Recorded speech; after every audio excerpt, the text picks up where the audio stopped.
তাহলে দেখেন আমাদের আজকের টপিক কি মনে আছে? এরর নিয়েই কথা বলবো, তবে আজকে টেন্স নিয়ে কথা বলবো। আমরা তো টেন্স সবাই বুঝি, কম বেশি সবাই আমাদের টেন্স সম্পর্কে একটা আইডিয়া আছে, তাই না? তো দেখেন যে আমরা যে এরর গুলো করি আসলে, মানে এরর গুলো যে আমাদের যে ভুল হয় সেন্টেন্সে, যে ভুলগুলো হয়, সেই ভুলগুলো কিছু সেন্টেন্স হলো টেন্সের বেজে ভুল হয়, অর্থাৎ রং টেন্স আমরা ইউজ করি। যেমন ধরেন আমি যদি 104 104 নাম্বার এক্সাম্পলের দিকে তাকাই, তাহলে কি দেখা যাচ্ছে বলেন তো? Did you went to yesterday. দেখেন এটা কিন্তু খুব বেসিক টাইপের, খুবই বেসিক টাইপের, বাট এই বেসিক টাইপ কিন্তু বিসিএস আসে, বিসিএস এ কিন্তু এই প্রশ্নগুলো আসে।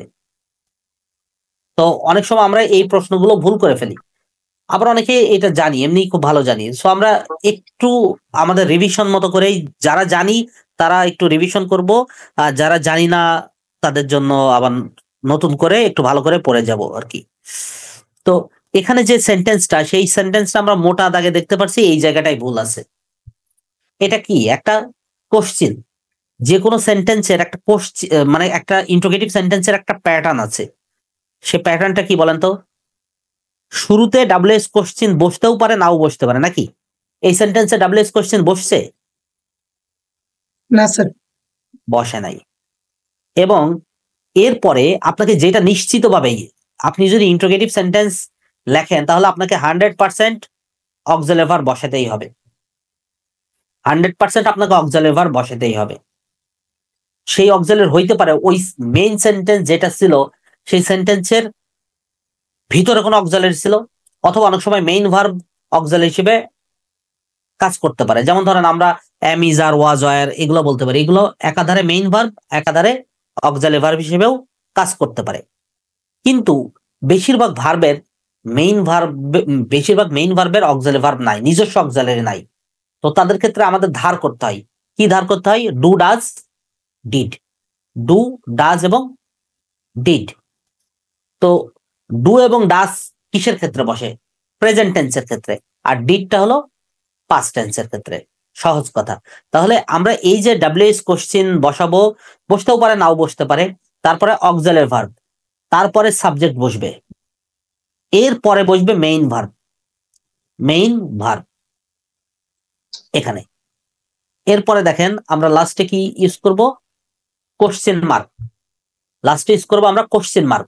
তো এখানে একটা বিষয় আপনি দেখেন, খুব ভালো করে দেখবেন যে এই যে অক্সিলারি, আমার শুরুতে কি অক্সিলারি আছে না? আছে কিনা? এই অক্সিলারিটা কোন টেন্স, কোন ফর্মে আছে? ডিড আছে, তার মানে পাস্ট ফর্ম আছে। তার মানে আমি ধরেই নিতে পারি যে আমাদের মূল সেন্টেন্সটা কোন টেন্স আছে? Past tense. এখন এই সাবজেক্টের পরে এই যে ভার্ব আছে, এখানে ভি টু আছে, এইভাবে আসলে হবে না। যখন আপনি ওখানে তো ডিড বসাইছেন, পাস্টের জন্য তো ডিড বসাইছেন, এখানে মেইন ভার্বটা কি হবে? ভার্বের কোন ফর্ম হবে? ভার্বের base form, right, base form হবে গো। তাহলে did you go to school yesterday. এখন আপনার মনে একটা প্রশ্ন আসতে পারতো, দেখেন এগুলো একটু শিখে নেন। আপনার মনে প্রশ্ন আসতে পারো, আচ্ছা স্যার পাস্ট টেন্স বুঝলাম, তো পাস্ট আপনি তো যেটা করলেন সেটা পাস্ট ইনডিফিনিট টেন্স করছেন। Did you go to school yesterday, এটা পাস্ট ইনডিফিনিট টেন্স না? এটাকে যখন আপনি অ্যাসার্টিভ করবেন তখন কি দিবেন? ইউ ওয়েন্ট, তাই তো? You went to school yesterday এরকম দিবেন। এখন আমার প্রশ্ন হলো যে কেন আমরা এটা পাস্ট ইনডিফিনিট কেন করলাম? পাস্ট পারফেক্ট করতে পারতাম কিনা, অথবা পাস্ট কন্টিনিউয়াস করতে পারতাম কিনা? স্টার্টে থাকার কারণে মানে স্টার্টে তো নির্দেশ পেতেছে সম্ভবত পাস্ট টেন্স করা। ভেরি গুড, সম্ভবত না, ইটস রাইট, একমাত্র সলিড অ্যান্সার করছেন আপনি। শোনেন, আমাদের টার্গেট হলো যে আমরা যে জিনিসগুলো জানি সেই জিনিসে আমাদের যেন কনফিউশন না থাকে। কারণ ভাই 36 সেকেন্ড আপনাকে একটা এমসিকিউ অ্যান্সার করতে হবে। সো আমি যেগুলো পারবো সেগুলোতে যদি আমি 20 সেকেন্ডের মধ্যে সলিউশন করে ফেলতে পারি, তাহলে 16 সেকেন্ড আমার জটিল প্রশ্ন আমি ইনভেস্ট করতে পারবো না। এইভাবে চিন্তা করবেন। সো তাহলে দেখা যাচ্ছে এই যে ইয়েস্টারডে একটা ইন্ডিকেটরস, তো এই ইন্ডিকেটরস আমরা একটু রুলস গুলো আমরা একটু নিতে পারি। পাস্ট ইন্ডিকেটরস কোনগুলো আছে বলেন তো, আমরা একটু পাস্ট ইন্ডিকেটরস গুলো একটু চিনি তো। yesterday ago before অথবা এইভাবে একটু লিখি, পাস্ট ইনডিফাইনাইট ইন্ডিকেটরস। অর্থাৎ পাস্ট ইনডিফাইনাইট ইন্ডিকেটরস মানে কি, এমন কতগুলো ইন্ডিকেটর যেগুলো থাকলে পাস্ট ইনডিফিনিট টেন্স হবে, তাই তো? সেগুলো কি কি বলেন? হ্যাঁ, ইয়েস্টারডে দেয়া আছে, তারপরে বলেন, আপনারা বলেন, আপনারা যতগুলো বলবেন। এগো, long ago, long, long since, তারপরে লং সি, তারপরে আপনার last, last day, last time, তাই তো? last year, last month, the day before, the day before, তারপর প্রিভিয়াস ডে আছে না? তারপরে দেখেন অ্যানশিয়েন্ট টাইম, অ্যানশিয়েন্ট বা অ্যানশিয়েন্ট টাইম, এরকম বুঝাইলে আমরা কি করব? পাস্ট ইনডিফিনিট টেন্স করব। তাহলে আমরা একটু এটা একটু মার্ক করে নিই, একটু খাতায় আমরা একটু মার্ক করে নিই, জাস্ট এতটুকু। পাস্ট ইনডিফিনিট ইন্ডিকেটরস, অর্থাৎ এই ইন্ডিকেটরস গুলো থাকলে আমরা কোন টেন্স বসাবো? Past indefinite tense. চোখ বন্ধ করে, এখানে আর কোনো কথা নাই। এই কারণে এই ইয়েস্টারডে থাকার কারণে, ইয়েস্টারডে থাকার কারণে আমি বাধ্য হয়েছি এখানে পাস্ট ইনডিফিনিট টেন্স করতে। ক্লিয়ার? তার কোনো প্রশ্ন আশা করি নাই, থাকলে করবেন।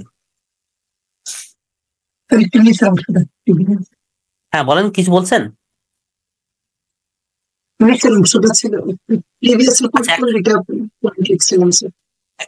বুঝি নাই।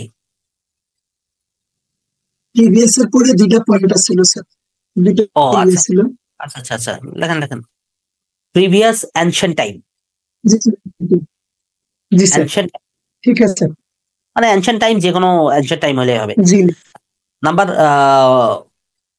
112, অর্থাৎ 112, I have forget to bring my book. এটা টেন্সগত ভুল এবং খুবই সহজ ভুল। ব্রিং অ্যাবাউট হবে নাকি স্যার?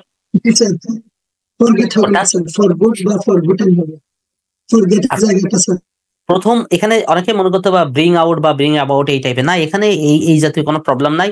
এখানে যে প্রবলেম সেটা হলো আপনি যখন হ্যাভ ব্যবহার করবেন, হ্যাভ যখন ব্যবহার করবেন তখন অবশ্যই এটার V3 ইউজ করতে হবে। হ্যাঁ, এটা V3 ইউজ করতে হবে। তো এখানে যদি আপনি V3 ইউজ করতে চান তাহলে কি ইউজ করবেন? ফরগটেন। আচ্ছা, ফরগটেন। আচ্ছা, আমি এখানে একটু কারেকশন দিই, একটু কারেকশন। একটা চাকরির পরীক্ষায় এসেছে, এই সেন্টেন্সের কারেকশন নেই। একটা অপশন আছে I have forgot to bring my book, আর একটা অপশন আছে I have forgotten to bring my book. এখন আমি এখানে একটা বিষয় বলি, ফরগেটের V2 কি? ফরগট। V3 ফরগটও হয়, কিন্তু V3 ফরগট হয়, আবার ফরগটেনও হয়।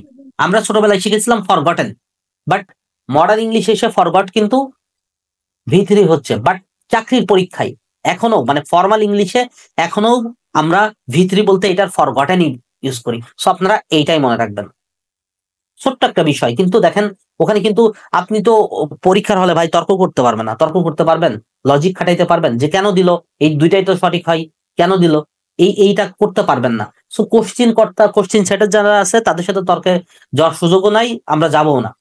আমাদের যেটা একদম বেস্ট অ্যান্সার আমরা সেটা রিসিভ করব। সহজ কথা। আমি কি বোঝাতে পারলাম আপনাদেরকে?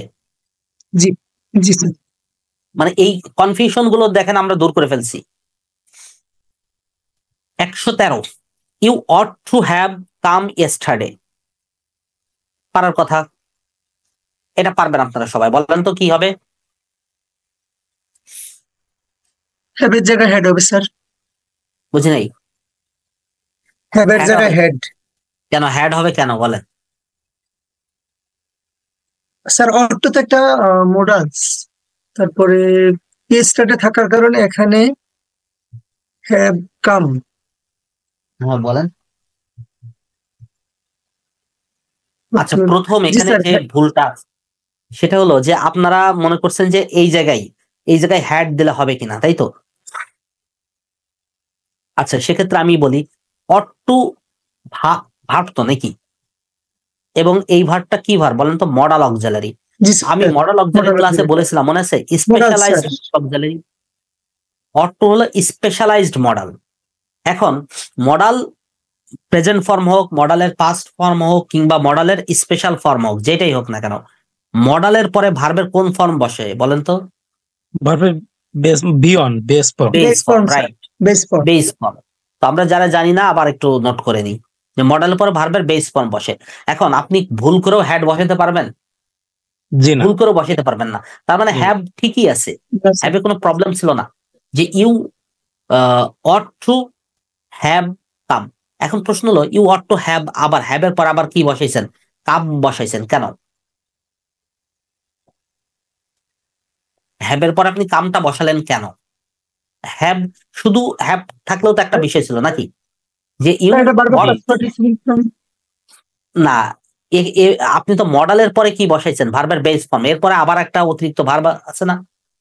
এখন আপনি যদি মনে করেন যে আমি এই কামটা কেটে দিব, দেখেন তাহলে অর্থ হয় you ought to have yesterday, হয় you ought to have yesterday, তো কোনো অর্থই দিচ্ছে না। এখন এই ক্ষেত্রে একটা ইন্ডিকেটর আছে, সেই ইন্ডিকেটরটা কি বলেন তো? ইয়েস্টারডে। আমরা বলেছিলাম যে ইয়েস্টারডে থাকলে কি হয়? এখন আপনি একটা কাজ করতে পারেন, যেহেতু আমি কোনো আপনাকে অপশন দিয়ে রাখি নাই, সো আপনি চাইলে এই পুরো সেন্টেন্সটাকেই পাস্ট ইনডিফিনিট টেন্স বানাই দিতে পারেন। সেটা কিরকম? ইউ কেম ইয়েস্টারডে, একদম কারেক্ট, এখানে কোনো ভুল নাই। বাট আমি আপনাকে অপশনে দিব, এমন দিব সেখানে ইউ কেম ইয়েস্টারডে এটা দিব না। এটা না দিয়ে আমি আপনাকে মডাল যুক্ত দিব, মডাল যুক্ত গুলো থাকবে, অর্থাৎ আপনি যাই করেন না কেন মডাল হবে। এখন একটা জিনিস দেখেন, আপনি একটু আগে যেটা শিখলেন সেটারই একটু ব্যতিক্রম, আসলে মানে একটু অন্য টাইপ, মানে ভার্সনটা একটু অন্যরকম। সেটা কিরকম? আপনি যে এখানে কি শিখলেন? পাস্ট ইনডিফিনিট ইন্ডিকেটর শিখলেন না? এখন এইগুলো থাকলে সব সময় 100% পাস্ট ইনডিফিনিট টেন্স হয়, বিষয়টা এমন না। অনেক সময় পাস্ট ফিলিংস হয়। আমি ফিলিংস কথাটা আপনাদেরকে এর আগে বলেছিলাম না? ফিলটা যে আসলে ঠিক পাস্ট ইনডিফিনিট টেন্স না, বাট শুনলে মনে হচ্ছে কি পাস্ট ইনডিফিনিট টেন্সই। শুনলে ফিলিংটা কিসের মতো হচ্ছে? পাস্ট ইনডিফিনিট টেন্সের মতো। সো সেটা কিরকম আমি বলি। আচ্ছা, আপনারা স্পেশাল মডেলের মধ্যে আরো একটা মডেল শিখেছিলেন না, মনে আছে? হ্যাভ টু, হ্যাজ টু শিখেছিলেন? হ্যাভ টু হ্যাজ টু মানে কি? তোমাকে করতেই হবে, বাধ্য, ইউ আর অব্লিগেটেড টু, বিষয়টা এরকম। তার মানে হ্যাভ টু বা হ্যাজ টু মানে হলো অনেকটা আপনি কি বাধ্য। এবং এই হ্যাভ টু হ্যাজ টু, এইটা যে মডেল, এটা মডেলের কোন ফর্ম বলেন তো? প্রেজেন্ট ফর্ম না হ্যাভ টু বা হ্যাজ টু? এটার একটা পাস্ট ফর্ম আছে, সেই ফার্স্ট ফর্ম কি বলেন তো? Had to. তাহলে আমি কিন্তু দেখেন এই উপরের সেন্টেন্সটাকে সংশোধন করে আমি এইভাবে লিখতে পারি, you had to, you had to come yesterday. এখন দেখেন আমার এখানে প্রথমে আমি দুইটা বিষয় নিয়ে কথা বলবো। একটা হলো হ্যাড টু কি মডেল না? মডেলের পরে ভার্বের বেস ফর্ম বসানোর কথা ছিল, বসাইছেন? কাম বসছে? জি স্যার বসছে। আচ্ছা, ইয়েস্টারডে থাকলে পাস্ট ইনডিফিনিট টেন্স হওয়ার কথা। অনেক সময় পাস্ট ইনডিফিনিট টেন্স না হইলেও এটার কি ফিলিংস দিবে। এই সেন্টেন্স দেখেন আপনাকে ফিলিংস দিচ্ছে, মানে ফিলটা দিচ্ছে আপনাকে, যেটা পাস্ট ইনডিফিনিট টেন্সে ভাইবসটা দিচ্ছে। আবার নাম্বার থ্রি যেটা, সেটা হলো যে আপনার মিনিংটা ঠিকঠাক আছে। You had to come yesterday মানে কি? তোমাকে গতকালকে আসতেই হতো, তার মানে তুমি অলরেডি এসে পড়ছো, আসতেই হতো, বিষয়টা এরকম। তার মানে এই সেন্টেন্সটা আমরা কারেকশন হিসেবে এই উপরের সেন্টেন্সে লিখতে পারি। কারোর কোনো প্রশ্ন আছে কিনা? প্রশ্ন থাকলে বলবেন। জি না স্যার।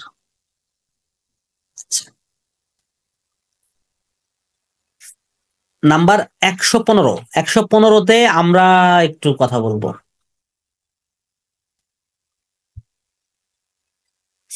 বলেন।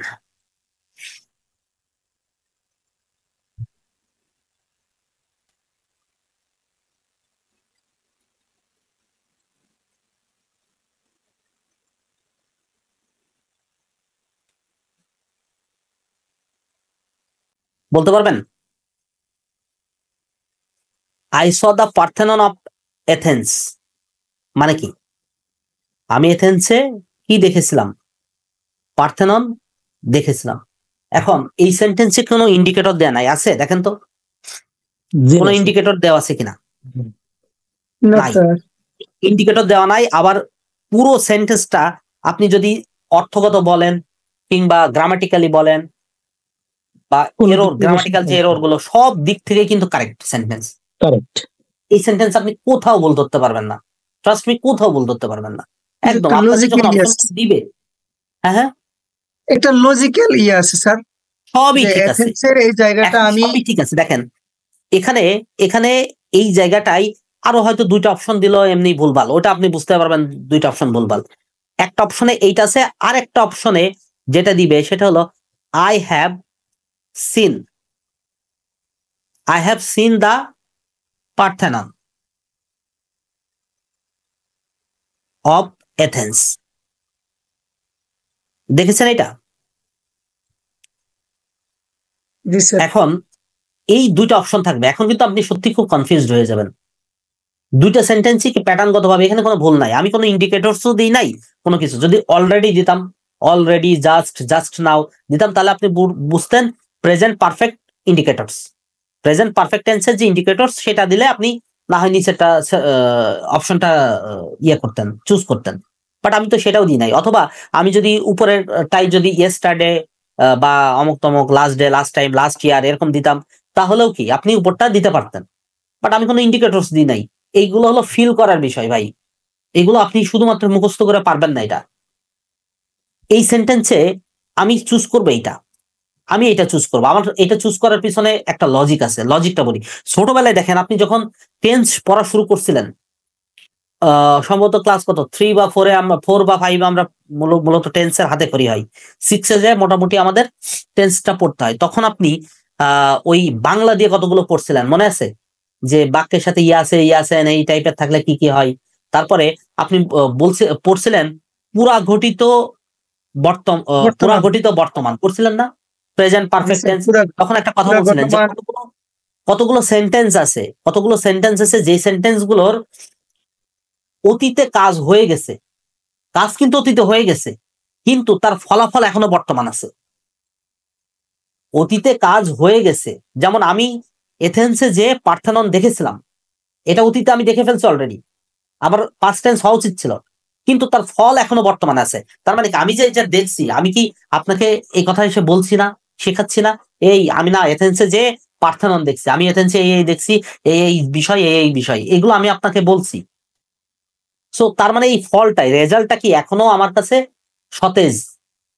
যদি এরকম হয় যে অতীতে কোনো কাজ হয়ে গেছে কিন্তু তার ফল বর্তমানে এখনো আছে, সেক্ষেত্রে আমরা প্রেজেন্ট পারফেক্ট টেন্স ইউজ করি। আমার এই লাইনটা আমি লিখবো না, আপনারা একটু নোট করে নিতে পারেন, আমার মনে হয় কাজে দিবে নোটটা। যে অতীতে কোনো কাজ হয়ে গেছে কিন্তু বর্তমানে তার ফল এখনো বিদ্যমান আছে, তাহলে সেটা আমরা প্রেজেন্ট পারফেক্ট টেন্স ইউজ করি। জাস্ট এই লাইনটা, এই লাইনটার জন্য আমি এতগুলো কথা বললাম। একটু লিখে নেন, আপনারা নোট করে নেন।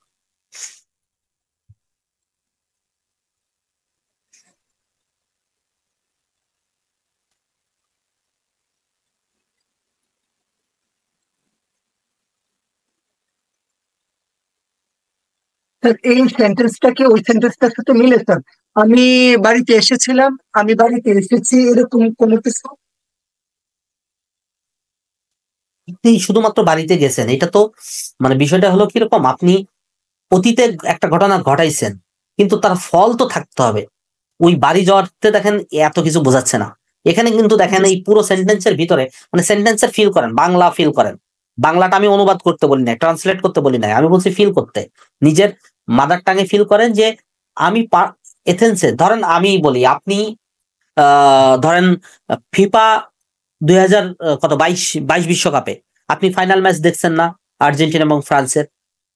এখন আপনি তো এটা অতীতের ঘটনা, কিন্তু ওইটার যারা যারা হলো আপনার আর্জেন্টাইন ফ্যান্স, তাদের কাছে ওই ঘটনা কি সতেজ না? মানে অ্যাজ এ সাপোর্টার হিসেবে আমার কিন্তু সবসময়, আমি মাঝে মধ্যে হাইলাইটস দেখি, সো এটা কিন্তু একদম সতেজ আপনি যদি আমাকে ওই দিনের ঘটনা বা ওই মুহূর্তের ঘটনা বলেন, আমি আপনাকে মোটামুটি লাইন বাই লাইন ওই দিন আমি কি কি করেছিলাম আমি বলে যেতে পারবো। তার মানে আমার ফল কিন্তু এখনো বর্তমান। সো এই ক্ষেত্রে আমি কিন্তু প্রেজেন্ট পারফেক্ট টেন্স ইউজ করবো। জি এটা স্যার। পুরোটাই বুঝে নিতে হবে আপনাকে। জি ক্লিয়ার স্যার। অনেকটা সাইকোলজিক্যাল একটা বিষয় এটা। মানে এটা শুধুমাত্র পড়াশোনা করলে আপনি পারবেন না। ইনফ্যাক্ট পড়াশোনা করে এটা এটা সলিউশন করা পসিবল না, এটা আপনাকে বুঝে সলিউশন করতে হবে। ঠিক আছে, আচ্ছা এখন আমি জি লাস্ট নেক্সট একটা কোশ্চেনে যাচ্ছি। এইটা নিয়েও মনে হয় একটু আপনাদের ঝামেলা থাকতে পারে। The clock struck. The clock struck মানে কি? ঘড়ির কাঁটা শুইল, তাই তো? ঘড়ির কাঁটা একটা জায়গায় একটা কাঁটাতে যে শুইল, 12টা হোক 1টা হোক শুইল। এখন এইটা কোন টেন্সে আছে? এখানে স্ট্রাকটা কোন টেন্সে আছে বলেন তো? Past tense. প্রেজেন্ট। ও না, সরি সরি। স্ট্রাইক হলো প্রেজেন্ট, স্ট্রাইক হলো প্রেজেন্ট, তার পাস্ট হলো ভিট্রো। জি জি। এখন এটার ভিতরেও struck, strike struck struck. So এই সেন্টেন্সটা তো সঠিক হওয়ার কথা। এখানে কি আমি কোনো ইন্ডিকেটর দিয়েছি? দিই নাই তো। সো ঘড়ির কাঁটা শুইল বা শুয়েছিল এই অর্থে দিতে পারি, বাট এইটা আপনি দিতে পারবেন না। সব সেন্টেন্সের ক্ষেত্রে বলি নাই কি, দুপুরের সেন্টেন্সের দেখেন ভাবধারা ফিলিংসটা একরকম, এই সেন্টেন্সের ফিলিংসটা একরকম। এই সেন্টেন্সের ফিলিংস কি? আচ্ছা ঘড়ির কাঁটা, আমি কি আপনাকে বলছি ঘড়ির কাঁটা কখন শুইলো কখন কিছুই তো বলি নাই, কোন ইনফরমেশন দিই নাই। আপনি তর্কের খাতিরে অনেক কথা বলতে পারেন, তবে ওইটা কুতর্ক হয়ে যাবে।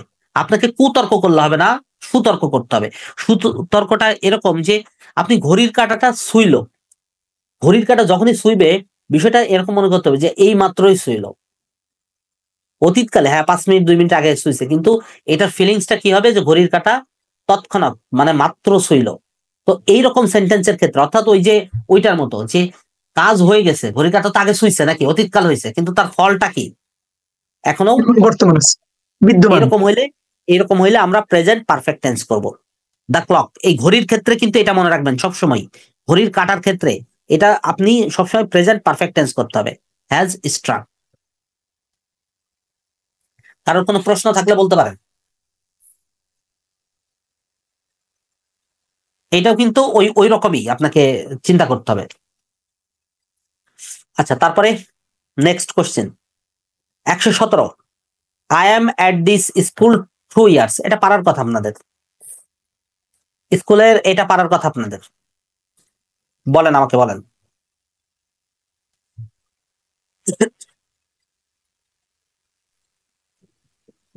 স্যার সময় উল্লেখ আছে স্যার, এখানে সময় থাকলে sir perfect tense, perfect continuous tense. আচ্ছা পারফেক্ট কন্টিনিউয়াস টেন্স, এখানে এই যে একটা টাইম আছে, এই টাইমটা হলো আমাদেরকে duration of time, duration of time. আপনারা সিন্স বা বিফোর এই এই বিষয়গুলো তো এর আগে জানেন নাকি? সিন্স বা বিফোর, সিন্স বা বিফোর অথবা ডিউরেশন অফ টাইম অর্থাৎ সময়কালের ব্যাপ্তি যদি বোঝাই, যদি একটু লিখে নেন ডিউরেশন অফ টাইম যদি বুঝাই, ডিউরেশন অফ টাইম একটু লিখে নেন, ডিউরেশন অফ টাইম। জি স্যার। এগুলোর ক্ষেত্রে, এগুলোর ক্ষেত্রে প্রেজেন্ট পারফেক্ট টেন্স হয়। দেখেন প্রেজেন্ট পারফেক্ট টেন্সের কিন্তু অনেকগুলো ব্যবহার আছে, ইউজেস আছে, প্রেজেন্ট পারফেক্ট টেন্স আছে। আমরা শুধুমাত্র ওইগুলো মুখস্থ করি যে কোন sentence already, yet, just, just now, lately, recently, এগুলো থাকলে প্রেজেন্ট পারফেক্ট টেন্স হবে। এর বাইরেও দেখেন অনেকগুলো আছে, প্রেজেন্ট পারফেক্ট টেন্স হবে, একটু লিখে নেন টেন্স হবে। তার মানে এখানে আনসারটা কি দাঁড়াচ্ছে? আই, বলেন আমার সাথে বলেন, প্রেজেন্ট পারফেক্ট টেন্স কি হবে? I have been, I have been at this school, তাই তো? অ্যাট দিস স্কুল কত 2 years, 2 years present perfect tense. ঠিক আছে, অর্থাৎ ডিউরেশন অফ টাইম থাকলে আমরা প্রেজেন্ট পারফেক্ট টেন্স ব্যবহার করব। এখন আসেন 118,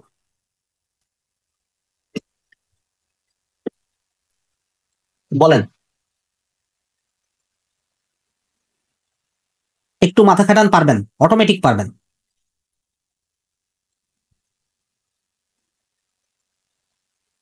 এক্ষেত্রে একটা কনজাংশন আছে, কনজাংশনটা কি বলেন তো? সিন্স। কনজাংশনটা কি? সিন্স। একটা কনজাংশনের ব্যবহার আছে, সিন্সের একটা এক্সাক্ট আমাদের একটা নিয়ম আছে, নিয়মটা জানা আছে কিনা কারো? সিন্সের আগে যদি ভার্ব 1 হয় তাহলে তারপরে হবে ভার্ব 2, আর এর আগে যদি ভার্ব 2 হয় পরে হবে ভার্ব 3। ভার্ব 3 মানে ফার্স্ট পার্টিসিপল। First participle. আচ্ছা, আরেকটু ক্লিয়ার করে বলেন তো। সিন্সের আগের অংশটা যদি প্রেজেন্ট ইনডেফিনিট হয় পরের অংশটা হবে ফার্স্ট ইনডেফিনিটিভ। সিন্সের আগের তাহলে অংশটা যদি ফার্স্ট ইনডেফিনিটেড হয় পরের অংশটা ফার্স্ট পারফেক্ট।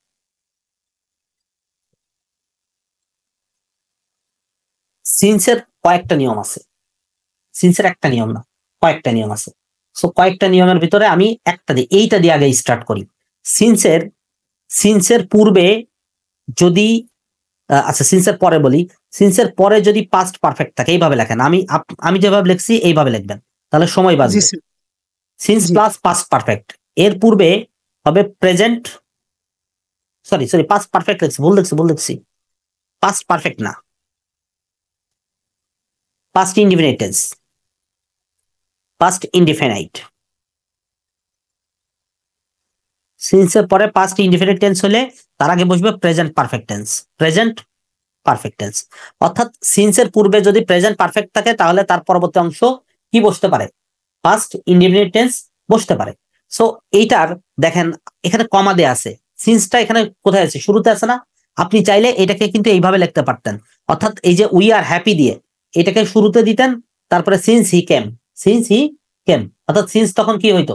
মাঝখানে বসতো। ঘটনা কিন্তু একই, আপনি দুইভাবেই সিন্সটা অর্থাৎ কনজাংশনটা শুরুতেও লিখতে পারতেন, কনজাংশন মাঝখানে দিয়েও লিখতে পারতেন। কনজাংশন যখন মাঝখানে দিয়ে লিখবেন তখন কমাগুলো হবে না, আর যখন কনজাংশনটা শুরুতে লিখছেন তখন দুইটা ক্লজকে সেপারেট করার জন্য কি বসছে? একটা কমা। দুইটা ক্লজকে সেপারেট করার জন্য একটা কমা বসছে। সো এখন আমার প্রশ্ন হলো, আমি এইভাবেই কল্পনা করব, তাহলে আমার এখানে সিন্সের পরবর্তী অংশটুকু ঠিক আছে, আছে না? পাস্ট ইনডিফিনিট আছে না? আছে তো। জি স্যার। সো তার আগের অংশটুকু কোনটা ছিল? উই আর হ্যাপি, এইটা কি হবে? Present perfect. তো প্রেজেন্ট পারফেক্ট টেন্স এটা কোনটা বলেন তো? We have been, we have been happy. Have been happy, ব্যাস হয়ে গেছে কাজ। আপনি এইভাবে লিখতে পারেন, আবার we have been happy since he came, এটাও লিখতে পারতেন। ঠিক আছে, এখন সিন্সের আরো দুইটা রুলস আছে, একসাথে লেখে নেন, যখন আপনি লিখবেন একসাথে লিখে নিবেন। সিন্স সিন্সের আগে যদি প্রেজেন্ট ইনডিফাইনাইট থাকে, সিন্সের আগে যদি প্রেজেন্ট ইনডিফাইনাইট থাকে, আবার সিন্সের আগে যদি পাস্ট ইনডিফিনিট থাকে, অর্থাৎ সিন্সের আগে প্রেজেন্ট ইনডিফিনিট থাকলে কি বসবে? সিন্সের পরে কি বসবে? Past indefinite. সিন্সের পরে কি বসবে? Past indefinite. আর যদি সিন্সের পূর্বে পাস্ট ইনডিফিনিট থাকে তাহলে এখানে কি বসবে? Past perfect, past perfect. ঠিক আছে, এক্সাম্পল দিই। এক্সাম্পলটা হলো ইট ইজ, ধরেন 5 years সিন্স আই মেট, এখানে মেট কি? Verb two, met my girlfriend. It is 5 years since I met my girlfriend. So এই যে দেখেন, বা মাই ওয়াইফ, যাই লেখেন, তো এখানে সিন্সটার পূর্বে কি বসছে বলেন তো? Present indefinite. তাহলে সিন্স পরবর্তী অংশ কি হয়েছে? Past indefinite. এখন আমি যদি ইট ইজ এর বদলে যদি ইট ওয়াজ বসাই, ইট ওয়াজ 5 years, তাহলে অ্যান্সারটা কি হবে? Since I had mate my wife. বুঝতে পেরেছেন বিষয়টা? সো এই দুইটা সিন্সের দুইটা রুলসই আলাদা করে একটু লেখে রাখবেন, লেখে বক্স করে ফেলবেন। বক্স মানে বুঝান তো, এই যে এইভাবে এইটা দিতে বলি, বক্স বলতে এইভাবে, তাহলে আপনার আলাদা করে নোট থাকবে। অত ডিটেলস লেখার থেকে এইভাবে একটু গ্রাফিক্যাল ওয়েতে লিখবেন, দেখবেন যে পড়াটা ইজি মনে হবে, কম কম মনে হবে। তাহলে সিন্স নিয়ে আর কোনো কথা আছে কারো? কারো প্রশ্ন থাকলে বলতে পারেন।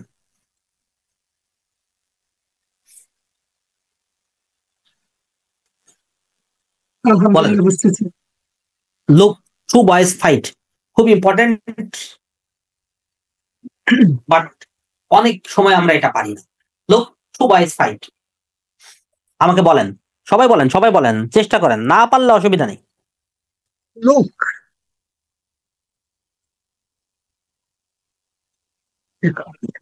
আর ফাইটিং হবে নাকি? লুক এট, লুক অ্যাট, না, লুক লুক দিয়েও বলা যায় স্যার। লুক দেখো, টু বয়েজ। ক্লাস 3-তে আমরা দেখছিলাম ফ্রগের বিষয়টা। আচ্ছা, আর ফাইটিং কে বলছেন?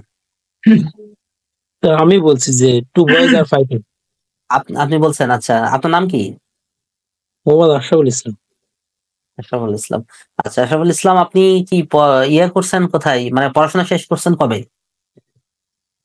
তো আমি হচ্ছে চুয়াডাঙ্গা সরকারি কলেজ থেকে আপনার কেমিস্ট্রিতে বিএসসি আচ্ছা, করছি, বুঝলেন? মাশাআল্লাহ। পড়াশোনা শেষ হয়ে গেছে, মানে অনার্স শেষ? হ্যাঁ, অনার্স কমপ্লিট, মানে মাস্টার্স দেওয়া হয়নি, মানে এর ভিতরে আমি আবার একটু বাইরে যাইতে চাইছিলাম, বুঝছেন? আচ্ছা, তো যার কারণে মাস্টার্স বাসা করা। চুয়াডাঙ্গার কোথায়? জি, চুয়াডাঙ্গার কোথায়? চুয়াডাঙ্গা সরকারি কলেজে। না মানে আমি হোম চুয়াডাঙ্গা ডিস্ট্রিক্ট? সরকারি কলেজ থেকে অনার্স করেছি, আমার বাসা যশোর। বাসা যশোর? যশোরের কোথায়? যশোর মনিরামপুর থানা। ও আচ্ছা আচ্ছা, ওখান থেকে চুয়াডাঙ্গায় আসছেন, এত দূরে আসছেন। যশোরেই তো ছিল কলেজ, ছিল তো অনেক নাম করা কলেজ। হ্যাঁ ঠিক আছে স্যার, ওই প্রবলেম হয়েছিল। আচ্ছা আচ্ছা, আমি ঠিক আছে, অসুবিধা নেই। ঠিক আছে আশরাফুল আলম, আপনি অনেক অনেক খুবই, মানে একদম খুব, এই শোনেন, আঁকাচ্ছেন কে? কে আঁকাচ্ছেন?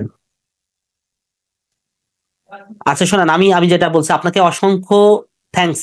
আপনি খুবই একদম সঠিক উত্তর দিয়েছেন, তবে কনফিডেন্ট হইতে হবে। আমার কথা হলো যে আপনাকে you have to be confident, just confident হইতে হবে।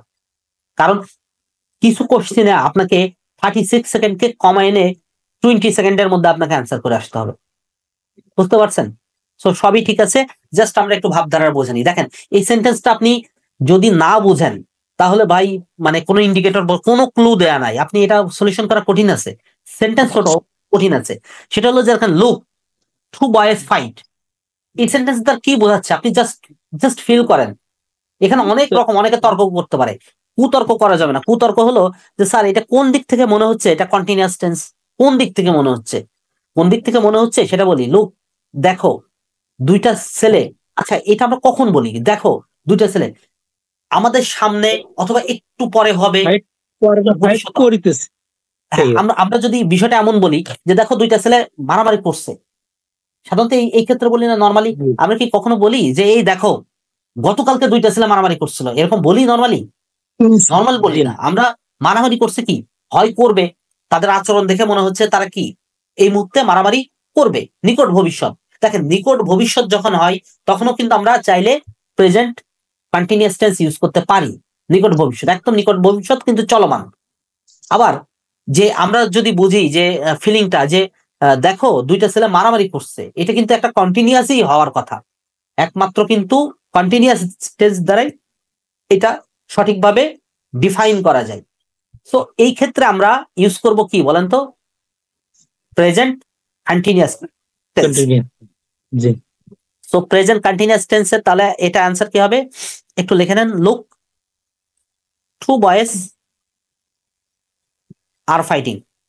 আশরাফুল, আপনি বলেন তো আমরা এক্সপ্লেনেশনটা কি দিব, বলেন, আপনি আপনার ভাষায় বলেন, স্যার আমি শর্টকাটে বলবেন যাতে সবাই বুঝে। জি, লুক, লুকের পরে যে সাবজেক্টটা আছে আপনার টু বয়েজ, আমরা তো দেখতে পাচ্ছি এটা তো প্লুরাল নাম্বার।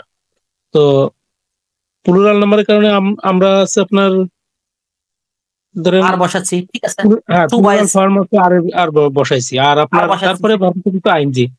আর যেহেতু দুইটা ছেলে মারামারি করছিল, এটা তো আমরা মানে করছিল এটা আমরা বলতে চাচ্ছি না, আমরা যে বুঝতে আমরা পারছি। এখন দেখতে পাচ্ছি যে দুটো ছেলে মারামারি করছে।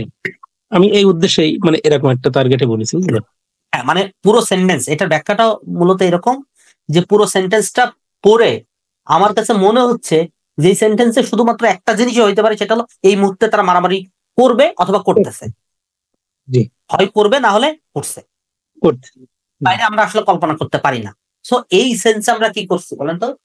এটা প্রেজেন্ট কন্টিনিউয়াস টেন্স দিচ্ছি, প্রেজেন্ট কন্টিনিউয়াস টেন্স। বুঝতে পারছেন আমার কথা? জি স্যার। জি sir. I understand the lesson now, এটা যদি কেউ না পারেন আপনাদেরকে আমি ফাইন করব যদি এটা না পারেন। নাও এট দিস মোমেন্ট থাকলে তো কন্টিনিউয়াস। আচ্ছা, এখানে কিন্তু ফুল স্টপ আছে, আমি ভুল করে কমা দিয়ে ফেলছি, ফুল স্টপ হবে। আই আন্ডারস্ট্যান্ড দ্য লেসন নাও। নাও তো নির্দেশ করতেছে কন্টিনিউয়াস টেন্স আপনার। আন্ডারস্ট্যান্ড তো আমরা পড়েছিলাম, আন্ডারস্ট্যান্ড তো কন্টিনিউয়াস টেন্স হবে না। আচ্ছা আমরা পড়েছিলাম যে now, at this time, at this moment, at present, এরকম থাকলে আমরা কি বসাই? প্রেজেন্ট কন্টিনিউয়াস টেন্স বসাই, মানে যেটা হলো প্রেজেন্ট কন্টিনিউয়াস ইন্ডিকেটর।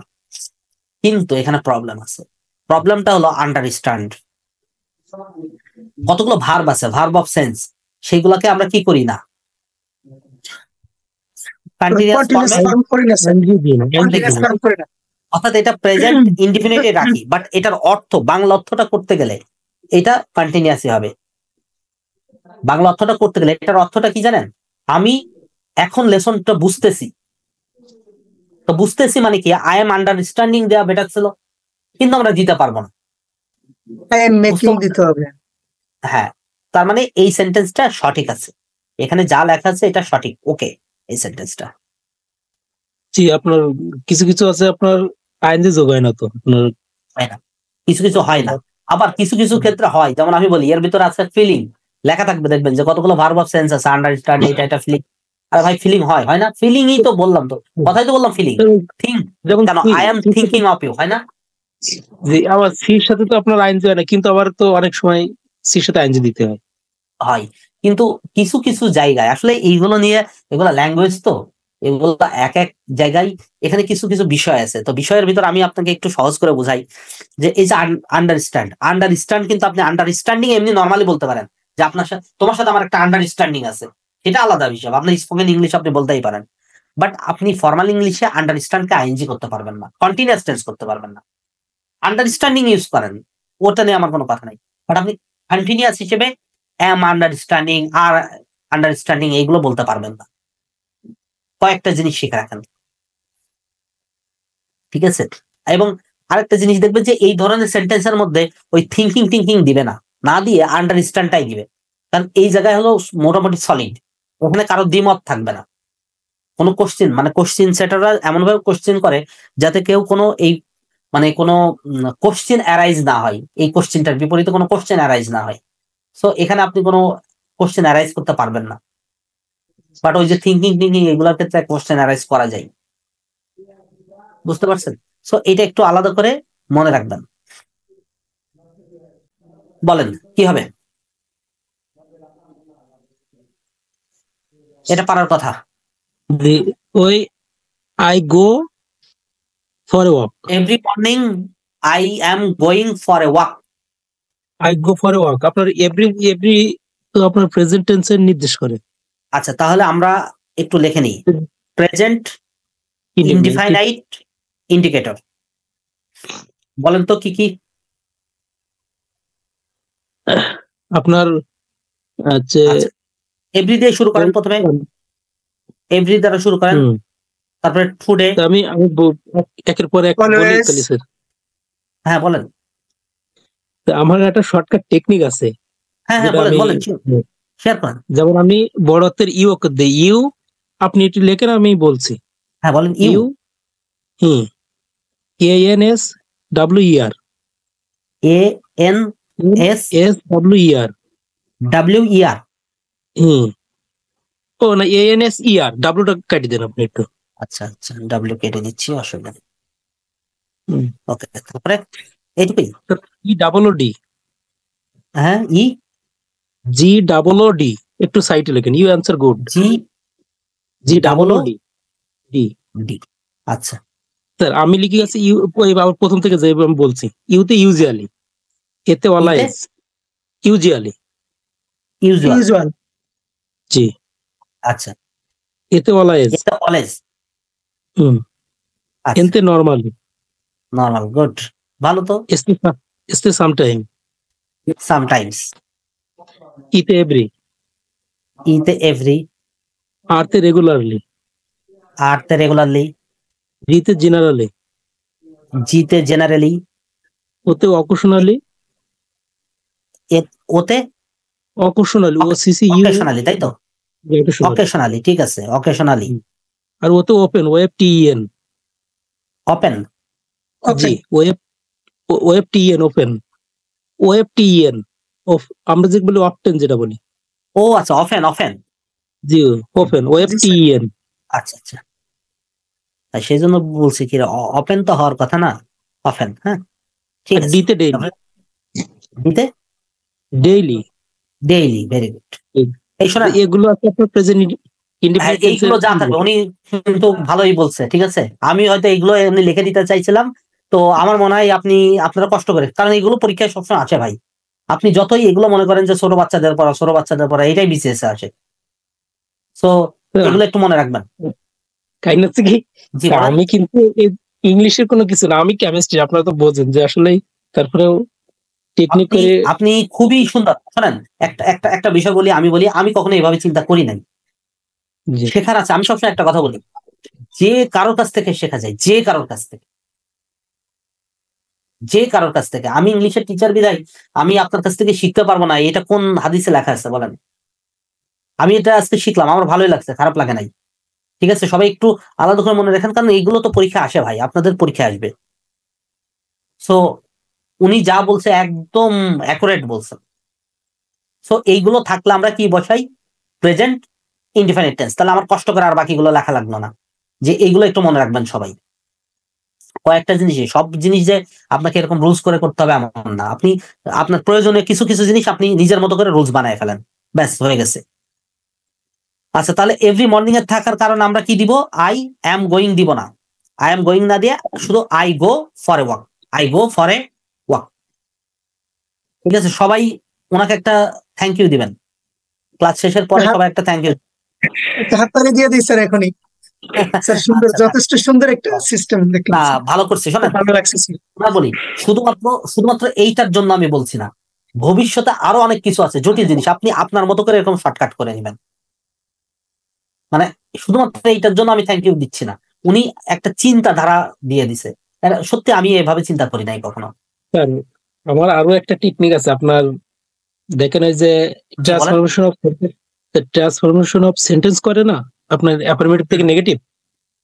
হ্যাঁ হ্যাঁ, তাই অ্যাফার্মেটিভ থেকে নেগেটিভ যদি আপনার 30টা রুলস থাকে, আমার একটা লাইনের ভিতরে 30টা রুলস করা আছে, একটা লাইনের ভিতরে। আচ্ছা আচ্ছা, তাহলে এইটা নিয়ে আমরা আজকের ক্লাসে কথা না বলে আপনাকে আমি এখনই বলে যাচ্ছি, আপনি আমাকে এইটা একটু নেক্সট ক্লাস বা আমি শেয়ার এটা করলে ভালো একটা হবে ক্লাস স্যার। যদি দিই, তাহলে শেয়ার করবেন, অথবা আগে থেকে আমাকে একটু শেয়ার করবেন।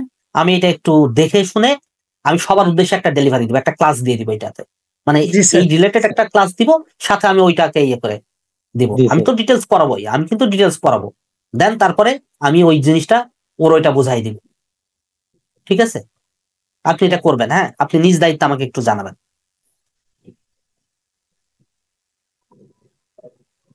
স্যার আচ্ছা, আর একটা কথা আছে কিন্তু, হ্যাঁ জি বলেন। যদি আপনার কন্টিনিউটি কোনো কাজ হয়, আপনার সেই ক্ষেত্রে কিন্তু অলওয়েজ থাকা সত্ত্বেও প্রেজেন্ট কন্টিনিউয়াস হতে পারে। যেমন he is talking in the class, he is always talking in the class, আপনার অলওয়েজ থাকার সত্ত্বেও কিন্তু এখানে ওই কন্টিনিউইং মানে চলমানের কারণে অলওয়েজ থাকা সত্ত্বেও আপনার কিন্তু কন্টিনিউয়াস হতে পারে, যে হি ইজ হইতে পারে, অলওয়েজ হইতে পারে। টকিং ইন দ্য, সর্বদা ক্লাসে কথা বলিতেছে, মানে এটা হচ্ছে সামথিং। আচ্ছা, এটা এটা কেন হইলো বলেন তো? না, এটা কেন হলো? এটা কেন হলো? ওই যে বললাম না, ফিল করতে বলছিলাম, জি জি, যে মানে কিছু নিজের সেন্টেন্স ভিতরে আছে কথা আপনাকে বুঝতে হবে। জি টক টক মানে কথা বলা, মানে কি বলতেছে। জি যদি আপনি সেন্টেন্সটা ফিল করেন এরকম যে এটা কন্টিনিউয়াস দিলেই সেন্টেন্সটাকে পুরোটা ভালোভাবে ডিফাইন করা যায়, তখন আপনাকে এটা কন্টিনিউয়াস টেন্সে করতে হবে। এই জন্য আমি বলেছি যে আপনি টেন্স জানার থেকে টেন্সটা ফিল করা বেটার, কারণ আপনি জেনে খুব বেশি আনসার করতে পারবেন না, কিন্তু ফিল করলে আপনি জটিল জটিল প্রশ্ন অ্যান্সার করবেন। এবং ফিল জাতীয় সেন্টেন্স গুলো দেখবেন খুব ছোট হয়, খুবই ছোট হয়, আমরা ওইগুলোকে তুড়ি মেরে সলিউশন করে চলে আসি, বাট ওখানে আমরা ভুলটা করি। বুঝতে পারছেন? তো এই হলো বিষয়। had একশো already left. আচ্ছা 124-এ আমরা এটা দুই ভাবে আমরা সলিউশন করে ফেলবো। একটা হলো বিফোর আছে মানে কি, আফটার আবার বিফোরের, আফটার আর বিফোরের একটা রুলস আমরা শিখে নিব, সবাই জানি আমরা, জানেন তো নাকি? জি জি জি স্যার। বিফোরে আবার আফটার পরে পাস্ট পারফেক্ট, আর যে পাশে Right. পাস্ট পারফেক্ট মনে রাখবেন। আচ্ছা আচ্ছা, এখানে আমি একটু সবার উদ্দেশ্যে একটু বলে ফেলি, ঠিক আছে? আফটার আর বিফোর, মনে করেন আফটার আর বিফোর, ধরেন আফটারকে আমরা বলতে পারি উপবিশ্বাস, আর বিফোর কে বলতে পারি বুবলি। তো বুবলি আর উপবিশ্বাসের একটা কমন আকর্ষণ আছে, সেটা কি বলেন তো? দেখাইয়া দেব এইটা ক্লাসটা শেষ করলে স্ক্যানার দিয়ে করলে সময় দেব কি ভাই? মোবাইল দিয়ে মারেন, স্ক্যানার দিয়ে করলে সময় লাগে। উপবিশ্বাস এবং বুবলির একটা কমন বিষয় আছে। এই কথা বলছেন কে? মিউট করেন। আচ্ছা, বুবলি এবং উপবিশ্বাসের একটা কমন একটা চাওয়া আছে না? সে চাওয়াটাকে সাকিব খান, তাই তো? সাকিব জি। খানকে কিন্তু তারা চাইবে, তো আফটার চাইবে হলো তার সাথে থাকতে, উপবিশ্বাস চাইবে। তো আফটার মানে কি? পরে। আফটার মানে পরে, তার প্রিয় স্থানও পরে, প্রিয় স্থানেও আফটারের প্রিয় স্থান কি? পরে। তো পরে মানে প্রিয় স্থানে প্রিয় মানুষ, প্রিয় মানুষকে সরি প্রিয় মানুষটা হলো পাস্ট পারফেক্ট, সাকিব খান। তো সাকিব খানকে আমরা কি নাম দিয়েছি? পাস্ট পারফেক্ট দিয়েছি, পাস্ট পারফেক্ট। আবার বুবলির প্রিয় মানুষও কিন্তু সাকিব খান, তো বুবলির প্রিয় স্থান পূর্বে, দেখেন বিফোর মানেও কিন্তু পূর্বে, বিফোর মানেও পূর্বে, তো প্রিয় স্থানে প্রিয় মানুষ, পাস্ট পারফেক্ট। অর্থাৎ দুইজনের কিন্তু দেখেন, সাকিব খান এমনি কিং খান হয়নি কিন্তু, যে একই সাথে দুইজনের মনের ইচ্ছা কিন্তু পূরণ করে দিছে। আপনাকে বলছে যে তোমার প্রিয় স্থান কি, বলছে আমার প্রিয় স্থান পরে, তাহলে পরে বসে গেছে। যারা বিফোর কে বলছে যে তোমার প্রিয় স্থান কি, পূর্বে, সে পূর্বে বসে গেছে। আর বাকি যে দুই যে দিকে ফাঁকা আছে, ঠিক আছে, বাংলা সিনেমার একজন খুব কিংবদন্তি নায়ক আছেন, যিনি মানে প্রচুর পরিমাণ কি কি বলে এটা, শেখা খাইছেন, সেটা কি? বাপ্পারাজ। তো এই বাপ্পারাজ মনে করেন যে পাস্ট ইনডিফিনাইট। ব্যাস, একটু মনে রাখেন, একটু মজা চলে আমি বললাম আর কি, যাতে আপনাদের মনে থাকে, কারণ কমন নিয়ম ভাই আমরা ভুলতে পারবো না, এই নিয়মটা ভোলা সম্ভব না, ভুললে আমরা পিছিয়ে যাবো। হ্যাঁ, বিফোরের আগে আফটার পরে পাস্ট পারফেক্ট, যেখানে পাস্ট পারফেক্ট তার অপোজিট পাশে পাস্ট ইনডিফিনাইট। এখন আপনারা শর্টকাট করে নেবেন, আমি আমার মতো করে বোঝায় লিখে দিলাম। এখন আপনারা যেভাবে মন চাই, যেভাবে সহজ মনে হয়, সেইভাবে শর্টকাট নোটটা করে ফেলবেন। স্যার স্যার, আমি এখানে- কিন্তু আরেকটা ধরছিলাম, বুঝলেন? আচ্ছা, অলরেডি দেখে আপনার আচ্ছা, এই যে আচ্ছা, সেটা বলছি। হ্যাঁ, আমি এখনো এটা সেন্টেন্স শেষ করি নাই, আমি আগে এইটা ধরে করব। তাহলে বিফোরের পূর্বে কি করব? বিফোরের পূর্বে past perfect. Had already left, তাহলে পাস্ট পারফেক্ট হয়ে গেল। এখন এখানে ও যেটা বললো, এটা কিন্তু একটা বিষয় আছে, সেটা হলো অলরেডি। অলরেডি দেখে, এখন এখানে একটা রিস্কও আছে। আমরা নর্মালি যে রুলস গুলো শিখছি, অলরেডি, জাস্ট না, এগুলো থাকলে কি হয়? প্রেজেন্ট পারফেক্ট Present perfect হয়, স্যার। প্রেজেন্ট পারফেক্ট হয়। Present perfect. অলরেডি কিন্তু শুধুমাত্র প্রেজেন্ট পারফেক্ট না, ক্ষেত্র বিশেষে কি পাস্ট পারফেক্টের ক্ষেত্রেও বসতে পারে। ওই যে একটু আগে বললেন না ফিলিংস এর ক্ষেত্রে আপনার, হ্যাঁ, বুঝতে পারছেন? তার মানে একটা জিনিসের স্বতঃসিদ্ধ কোনো কিছু ধরে নেবেন না। ল্যাঙ্গুয়েজের ক্ষেত্রে, ইংলিশ ইজ এ ল্যাঙ্গুয়েজ, এটা কিন্তু ম্যাথমেটিক্স না। আমরা বোঝার সুবিধার্থে অনেক নিয়ম পড়ি, কিন্তু দিন শেষে কিন্তু প্রত্যেকটা জিনিসের কিছু ল্যাকিংস থাকে, লিকেজ থাকে। সো আপনাকে ওই জিনিসটা ওয়েটেড করতে হবে। তো যাই হোক, তাহলে আমরা এই প্রশ্নটা সলিউশন করে ফেলতে পারলাম যেভাবেই আমরা করি। ওই যে অলরেডি দিয়ে আমিও চিন্তা করেছিলাম প্রথমে, কিন্তু আমার প্রথমেই মাথায় আসছে যে আচ্ছা অলরেডি থাকলে ওই যে ওই প্রবলেম হইতে পারে। প্রথমেই যদি আমি না বুঝে ভুল দিয়ে ফেলি, স্যার, আমরা তো already ফার্স্ট টাইমে এই ভুলটাই করি স্যার। আমরা এই ইন্ডিকেটর গুলোর দিকে কিন্তু ফার্স্ট টাইমে খেয়াল করি স্যার। হ্যাঁ হ্যাঁ হ্যাঁ, সেটাই। এখানে একটা সেন্টেন্সে তো একাধিক ইন্ডিকেটরও থাকতে পারে, এটাও তো বুঝতে হবে। এখানে বিফোরটাও তো ইন্ডিকেটর একটা, যে জি। বিফোর এবং আফটার মাঝখানে বসে আমাদের এই যে একটা খুব গুরুত্বপূর্ণ একটা রুলস ডিফাইন করে দেয়, এটাও তো আমাদেরকে জানতে হবে। এটা পারবেন সবাই। I have finished the book yesterday, বলেন। আই ফিনিশড, সেন্টেন্সে আমি এটা আপনাদের তো বলবেন, একটু আগে পড়ছেন তো, পাস্ট ইন্ডিপেন্ডেন্ট ইন্ডিকেটরস পড়ছেন না ইয়েস্টারডে? জি স্যার, জি স্যার। সো এটা থাকলে কি হবে? সেক্ষেত্রে তাহলে হ্যাভ ফিনিশড হবে না, ফিনিশড finished, হবে। ফিনিশড। শুধু ফিনিশড। আচ্ছা দেখি, আমি আপনাদেরকে একটা লেখা ধরি। এই আমার এই এখানে বোর্ডে আঁকাইছে কে? প্লিজ একটু সে ইয়ে করেন তো। মুছে দেন তো।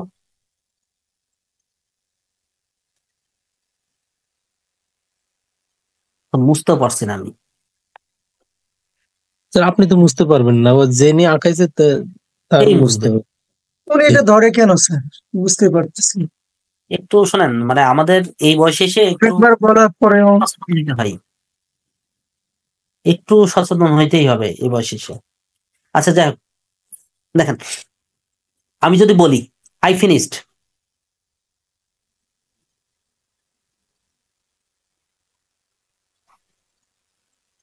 I finished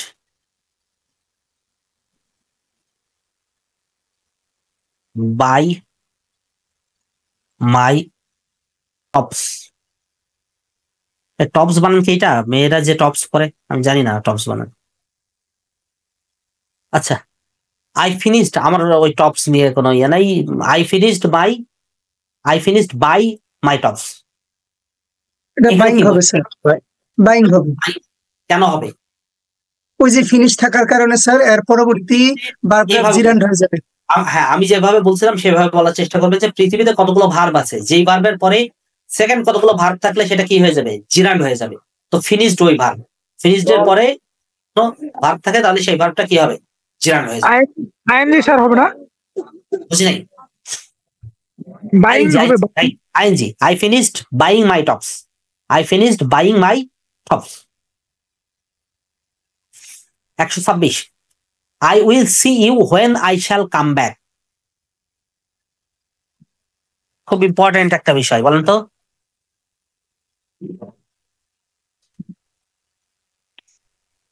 I shall see you when I shall come back. তো এখানে আমরা হোয়েন এর একটা, দেখেন এই নিয়মগুলো একদম অ্যাকুরেট কিছু না, হ্যাঁ, যে হোয়েন এর একটা নিয়ম লিখে দিই। হোয়েন এর পরে যদি প্রেজেন্ট ইনডিফাইনাইট থাকে, লেখেন প্রেজেন্ট ইনডিফাইনাইট থাকে, প্রেজেন্ট ইনডিফিনিট থাকে, তাহলে তার পূর্বে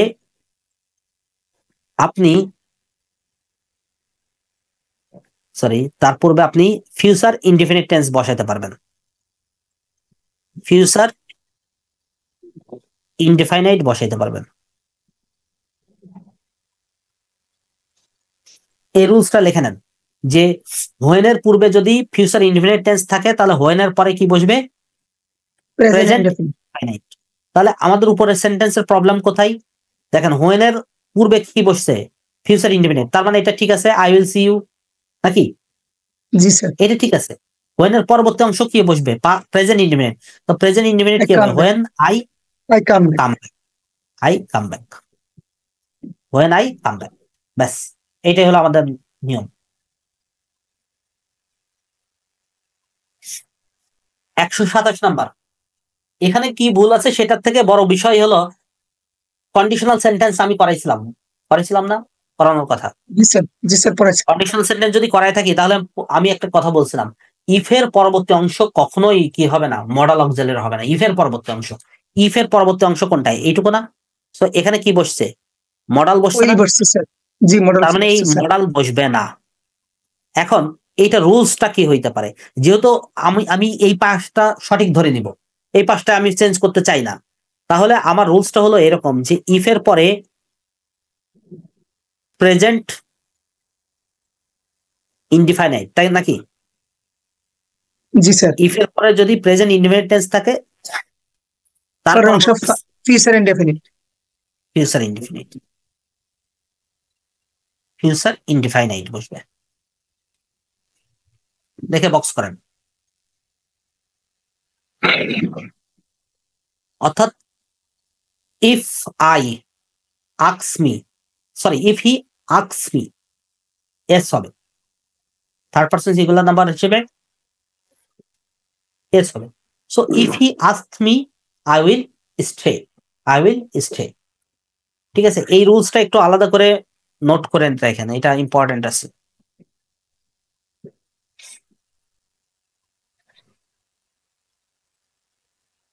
এটাও কি? এটা ওই একই, এটা দরকার নাই। আচ্ছা, 128 আসেন। বলছে যে নুসপা talks as if he knows everything, talks as if he knows everything. কেউ বলতে পারবেন এটা?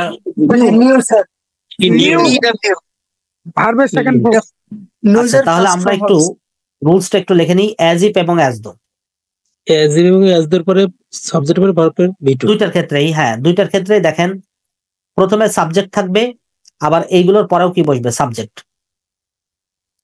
আপনি প্রথমে যদি প্রেজেন্ট টেন্স থাকে, অর্থাৎ অ্যাজ ইফ বা অ্যাজ দোর পূর্বে যদি প্রেজেন্ট টেন্স থাকে, তাহলে অ্যাজ ইফ বা অ্যাজ দোর পরে হবে কি বসবে? পাস্ট টেন্স, অর্থাৎ পাস্ট ইনডিফিনিট টেন্স হবে। আর প্রথম অংশে যদি পাস্ট ইনডিফিনিট টেন্স অর্থাৎ ভি2 থাকে, তাহলে পরবর্তী অংশে পাস্ট পারফেক্ট হবে। পাস্ট পারফেক্ট কোনটা? হ্যাড প্লাস ভি3, হ্যাড প্লাস ভি3। সো আমার অ্যাজ ইফ এর আগে কি আছে দেখেন তো? ভি1 আছে না? তাহলে এর পরবর্তী অংশ কি বসবে? ভি2। ভি2 কোনটা বলেন? As if he knew, as if he knew everything. আর যদি আমি এখানে টকড লিখতাম, তাহলে হ্যাড নোন, তাহলে had known, had known everything, had known everything. Right.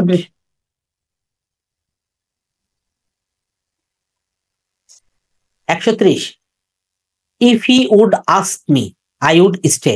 দেখেন আই উড স্টে আছে এখানে। আমি প্রথমে বলেছি যে ইফ এর পরবর্তী অংশে কি হবে না? মোরালস হবে না, বসবে না।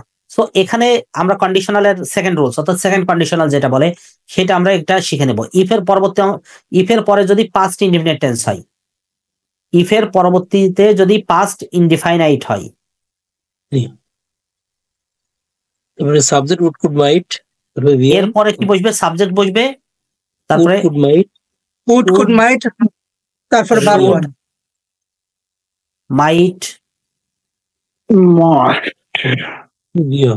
এগুলোর পরে ভি1, এগুলোর পরে ভার্বের base form. Second Verb- condition. বুঝতে পেরেছেন বিষয়টা? তাহলে জি, স্যার। আমাদের সেকেন্ড ক্লজটা তো ঠিকই আছে, আমরা শুধু প্রথম ক্লজটা চেঞ্জ করলে হয়ে যাচ্ছে। তাহলে প্রথম ক্লজটা কি লিখবো? If he asked me, asked me, ব্যাস।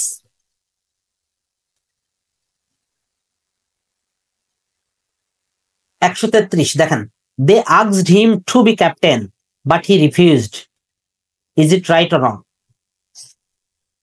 They asked him to be captain, but he refused.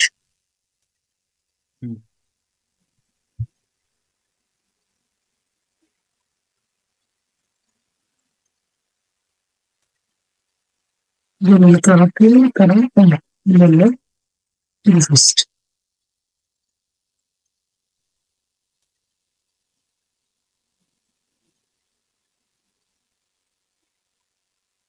দেখেন আমার সেন্টেন্সের দুইটা অংশ, মানে ক্লজ কয়টা? দুইটা।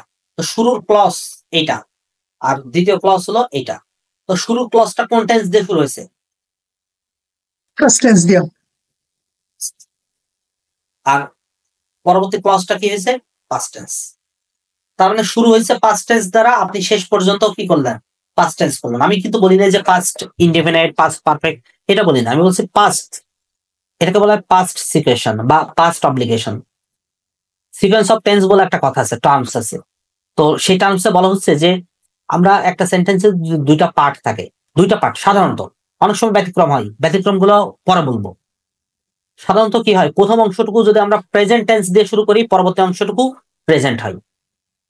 অথবা অনেক সময় প্রথম অংশটুকু ফিউচার দিয়ে শুরু হলো, বা প্রথম অংশটুকু প্রেজেন্ট দিয়ে শুরু হলো, পরবর্তী অংশটুকু প্রেজেন্ট বা ফিউচার। কারণ প্রেজেন্ট আর ফিউচার খুব কাছাকাছি।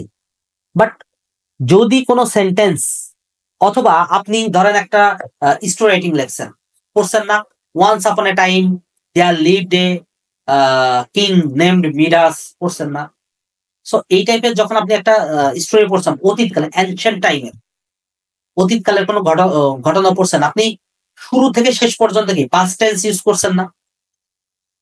শুরুটাই দেখেন জি, স্যার। একদম জি, পুরোটাই স্যার। আমরা পাস্ট টেন্স ইউজ করছি, জাস্ট এইটাও এখানে।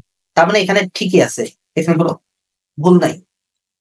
এখানে পাস্ট অব্লিগেশন জাতীয় ঠিক আছে, এটা আলাদা রুলস কিছু না, আপনি জাস্ট আমার সাথে বুঝে নেন যেখানে পাস্ট অব্লিগেশনের ব্যাপার, সিকোয়েন্স অফ টেন্সের ব্যাপার।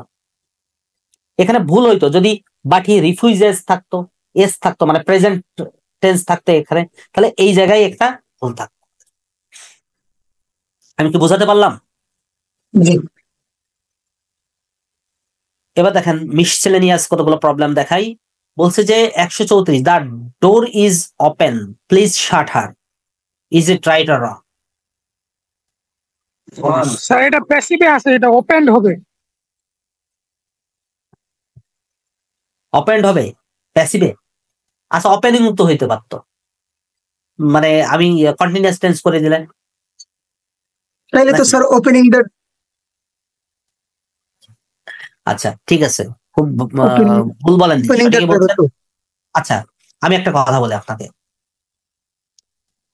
ওয়েলকাম এটা ভার্ব না? Sir verb. আমি আমি যদি আপনাকে নর্মালি বলি যে I give you a welcome, তখন কি ভার্ব? তখন তো নাউন। ওয়েলকাম নাউনও হয়তো। Help, help verb.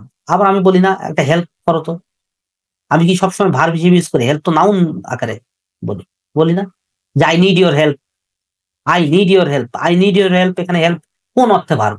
ওটা তো নাউন। ওয়েলকাম ভার্ব হইতে পারে, নাউন হইতে পারে। হেল্প ভার্ব হইতে পারে, নাউন হইতে পারে।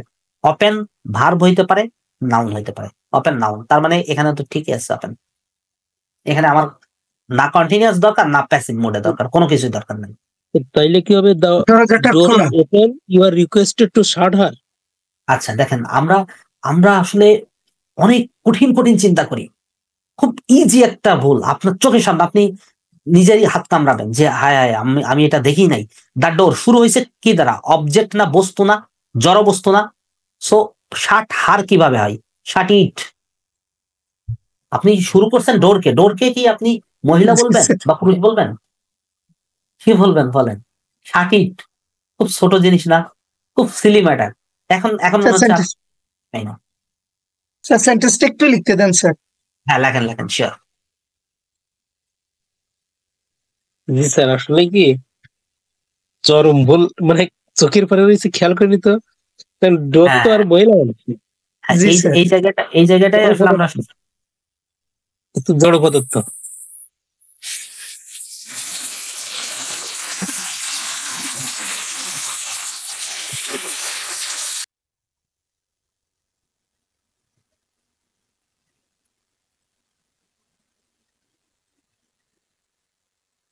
জি স্যার। আচ্ছা তাহলে একটু ইয়ে করে ফেলি।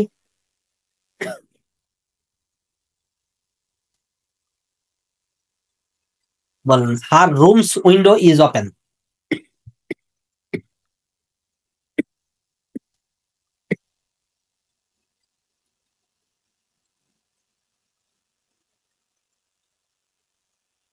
কক্ষের বলেন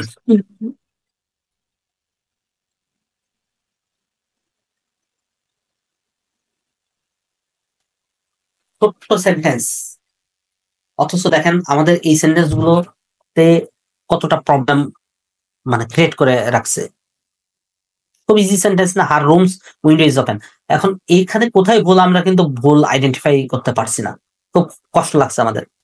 কেউ বলতে পারেন ভুল হোক, অসুবিধা নেই, আপনি যা বলবেন ভুল হোক, আমি কিচ্ছু বলবো না। তাইলে কি আপনার ওই হার্স রুম উইন্ডো নাকি? না না, তাও তো না। আচ্ছা এখানে একটা বিষয় বলি, হার কথাটা কি বলেন তো? হার অথবা হিজ, আমি যদি হিজ ব্যবহার করতাম, যাই ব্যবহার করতাম, এটা কি পজিটিভ না? পজিটিভ। তো পজিটিভ আমরা সাধারণত তার ক্ষেত্রে ইউজ করি। দেখেন আপনি এই কথাগুলো নোট করে নিতে পারেন। পজিটিভ সাধারণত ব্যক্তি অথবা প্রাণীর ক্ষেত্রে ব্যবহার করি। ব্যক্তি, যে কোনো ব্যক্তি, হয় ব্যক্তি অথবা প্রাণীর ক্ষেত্রেও আমরা পজিটিভ ইউজ করি। ব্যক্তি প্লাস প্রাণী, এই দুইটার ক্ষেত্রে হলো আমরা পজিটিভ ইউজ করি।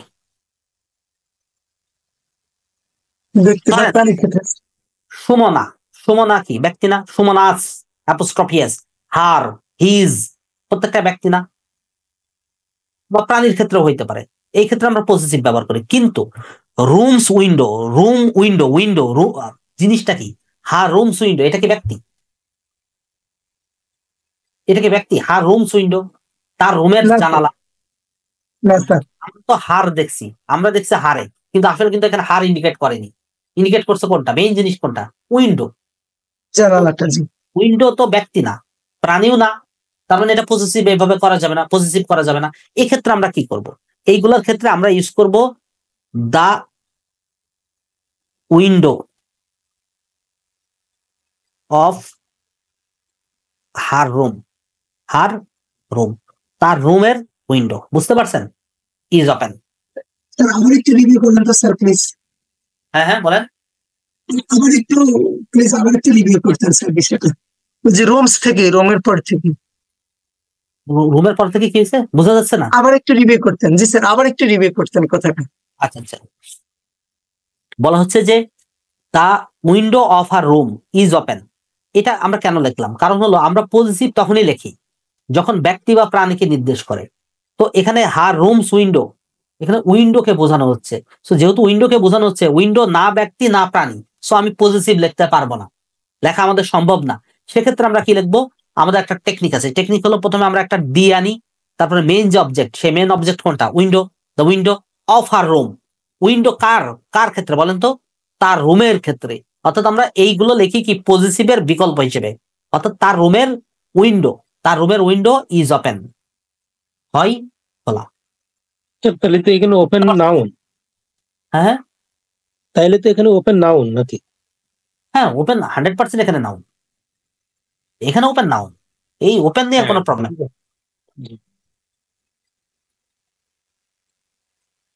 ইট ওয়াজ হি, আই এম শিওর যে এখানেও একটা জটিলতা প্যাচ বাড়বে।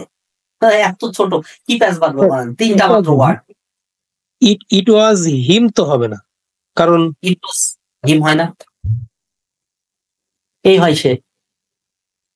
ইট তো হচ্ছে আপনার কোনো বস্তুবাচকের কোনো মানে ব্যক্তিবাচকের কোনো কিছুর ক্ষেত্রে কি ইট বসে? আচ্ছা ওই সব কথা আমি বাদ দিই। আপনি প্রায় লেখেন না ইটস মি, ফেসবুকে লেখেন না ফ্রেন্ডদেরকে, এই হলো আমি। ইটস মি মানে কি? ইট ইজ মি নাকি? ইটস মাইন লিখি স্যার, ইটস মাইন লিখি। কেন ইটস মি লেখে? আপনি লেখেন না? ইটস দেখবেন যে চ্যাট করতে গেলে অনেক সময় দেখা যাচ্ছে আমরা কাছের বন্ধুদেরকে বা ক্ষেত্রে অনেক সময় রাগ হয়ে যায়, ইমোশনাল হয়ে যায়, তখন লিখি ইটস মি বা ইট ইজ মি, এরকম লিখি। তো আমি জানি না আপনারা দেখেন, কিন্তু আমি লিখতাম, এক সময় লিখতাম। স্যার আবার তো ওইটা যে স্যার আরেকটা সেন্টেন্স যে বলি দিস বুক ইজ মাইন, ওইটা মাইনটা কিভাবে কি জন্য ব্যবহার করে? তো পজিটিভ অ্যাডজেক্টিভ হিসেবে, তখন পজিটিভ হিসেবে বসছে, বাট এখানে মি তো আর পজিটিভ না, এটা কি? স্যার এটা তো অবজেক্টিভ। আবার এটা কি অবজেক্টিভ না? এখন আপনি পজিটিভ তো দিতেই পারেন, এখন আপনি এখানে শুধু ইট ওয়াজ হি, এটা দিলে কি অর্থ হয়? ইট ওয়াজ হি দিলে অর্থ হয়। আচ্ছা আমি আরেকটু বলি। আমি যদি এটা বলতাম যে ইট ওয়াজ হিজ বুক, এই হয় তার বই, তাহলে হয়তো অর্থটা হয়তো, মিনিংটাও তো আপনাকে দেখতে হবে নাকি? যেমন ইট ইজ মাইন, এটা আমার, সেই ক্ষেত্রে ঠিক আছে ওইটা আমার, but it is his, it was his, এটা তার অর্থটা কেমন? আচ্ছা যাই হোক, তাও ধরে নিলাম হইলো। বাট এখানে একটা মানে বড় যে প্রবলেম, সেই প্রবলেমটা আমরা এখনো প্রবলেমটা নিয়ে কথা বলি নাই। সেটা হলো বি ভার্ব। আপনাকে একটা বিষয় শেখায়, বি ভার্বের পরে হ্যাঁ পজিটিভ বসতে পারে, আমি ওইটা নিয়ে দ্বিমত করছি না। বাট আমার প্রবলেম হলো অবজেক্টিভ এবং সাবজেক্টিভ নিয়ে। বি ভার্বের পরে অবজেক্টিভ বসে না, বি ভার্বের পরে সাবজেক্টিভ ফর্ম বসে। লিখে রাখেন সাবজেক্টিভ ফর্ম, আগে এটা লেখেন, এটা লিখে বক্স করেন। বি ভার্বের পরে সবসময় কি বসে? সাবজেক্টিভ ফর্ম বসে।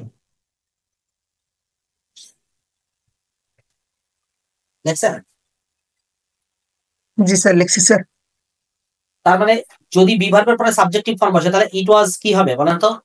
ইট ওয়াজ হি হবে। ইট ওয়াজ হি শুনতে কেমন লাগছে না? যে ইট ওয়াজ হি, না এটাই কারেক্ট, ইট ওয়াজ হি, এটাই আনসার। অর্থাৎ ইটস মি না, ইটস আই। যদি ফ্রেন্ডদেরকে রেগে বলেন তাহলে বলবেন ইটস মি না, বলবেন it is I, it's I. আমি কিন্তু বলছিলাম যে ইট ওয়াজ হি, কিন্তু আপনি বললেন কি অ্যান্সার হবে কি না কি বললেন জানো? ইট ওয়াজ হি বলছিলেন? আচ্ছা আমি শুনি নাই।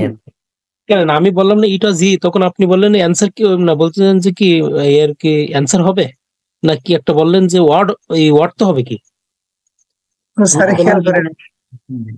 আমি বলছি আচ্ছা থ্যাংক ইউ। তাহলে আমরা 136 আমরা এটা সলিউশন করে ফেললাম। 137, my sister is taller than I. Is it right or wrong? Last one, এটা হলো লাস্ট ওয়ান আমাদের। স্যার এখানে কম্পারেটিভ দেন এর পর মি হবে। মি তো হবে না, এখানে মি হবে না, মি হবে না, কারেক্ট। কম্পারেটিভ ডিগ্রিতে দেন এর পরে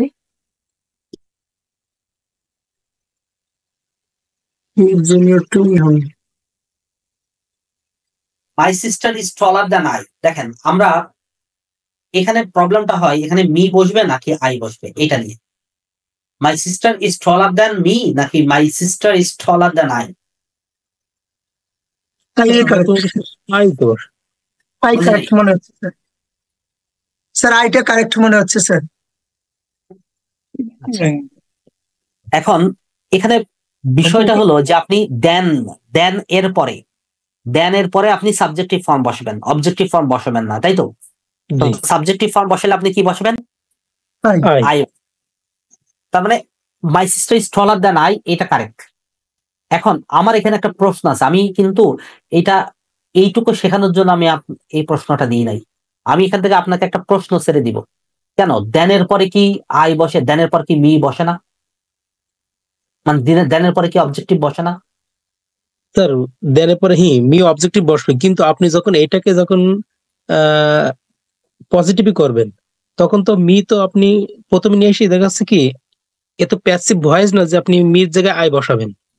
আমরা ভয়েস হলে সেই ক্ষেত্রে দেখা যাচ্ছে মি থাকলে আমরা প্রথমে নিয়ে এসে আই বসাইতে পারতাম, কিন্তু আপনার যেহেতু আছে এটা হচ্ছে ডিগ্রি, সেক্ষেত্রে আপনার শেষেটা তো প্রথমে নিয়ে আসা লাগবে। আনসারটা পাইলাম না। আমার কথা হলো আমি ডিগ্রি করব, আমি যেটা করব সেটাতেও ডিগ্রি আছে, সেটাও ডিগ্রি, কম্পারেটিভ ডিগ্রি আছে, কিন্তু সেখানে মি আছে, অর্থাৎ দেনের পরে মি বসে, বাট এখানে কিন্তু আই বসবে 100%। সো এই যে দেনের পরে মি কেন বসবে, এটা আপনাদের একটা হোম টাস্ক আমি দিলাম, জাস্ট এক লাইনের একটা ব্যাখ্যা থাকবে, পারলে একটা এক্সাম্পল দিবেন, এটা আপনারা ফাইন্ড আউট করবেন যেভাবে পারেন, কাউকে জিজ্ঞেস করবেন, করবেন। আমি নেক্সট ক্লাসে শুরুতে এটা বলবো, আপনারা তার আগে একটু রিসার্চ করবেন, দেখবেন, এটা দেখতে গেলে অনেকগুলো পড়া হয়ে যাবে। আমি আপনাদেরকে আপনারা যে কোনো জায়গা থেকে সার্চ দিয়ে আপনারা এটা সলিউশন করে ফেলবেন, ঠিক আছে? অথবা আমাকে হোয়াটসঅ্যাপেও জানাইতে পারেন, চাইলে হোয়াটসঅ্যাপ বা ফেসবুকে জানাইতে পারেন, অসুবিধা নেই। তো মাই sister is taller than I, এখানে কিছু কিছু ক্ষেত্রে মি হয়, কোথায় হয় এটা আমাকে জানাবেন। এবার আসেন 148, শিখাতে it's a secret between you and I. ক্লাসে বসে থেকে lost. It's a secret between you and I. Tension please,